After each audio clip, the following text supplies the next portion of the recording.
Bapak Ibu sekalian, kita amati juga selama pandemi setahun terakhir ini gitu, secara umum penyelenggara negara 70% hartanya bertambah. Kita pikir pertambahannya masih wajar, tapi ada 22,9 yang justru menurun.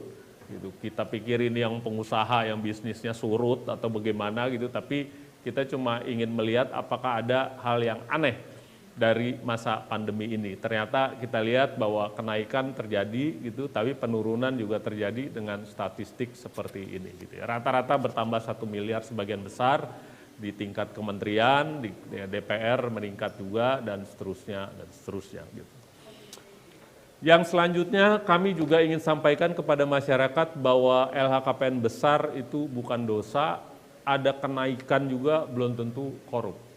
Karena kenaikan itu terjadi umumnya karena apresiasi nilai aset.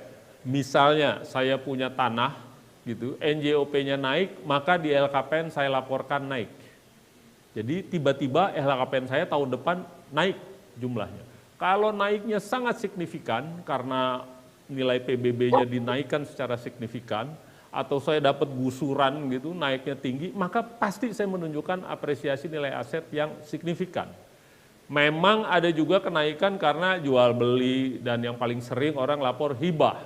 Hibah yang selalu kita soroti secara khusus karena kalau hibah secara rutin dia dapat, dalam posisi sebagai pejabat kita harus pertanyakan gitu.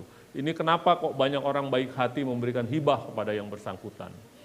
Bapak Ibu sekalian, penjualan aset pun bisa menyebabkan kenaikan harta. Karena saya punya tanah harganya 10, ternyata kena gusuran jalan tol gitu, dibayar 30, maka saya laporkan saya punya uang 30 sekarang. Naik tiba-tiba LKPN saya 20.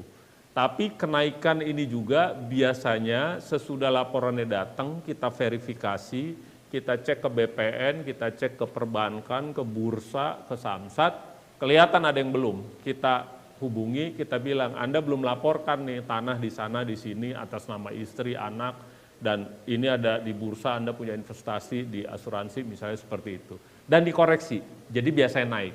Jadi Bapak Ibu sekalian, ini ada 5 penyebab kenaikan harta gitu, tapi kita pikir sekali lagi masyarakat mohon jangan cepat-cepat kalau naik harta gitu, waktu menjabat dulu 10, sekarang 100, pasti selama itu dia bikin duit 90, enggak juga, harus dilihat dalamnya.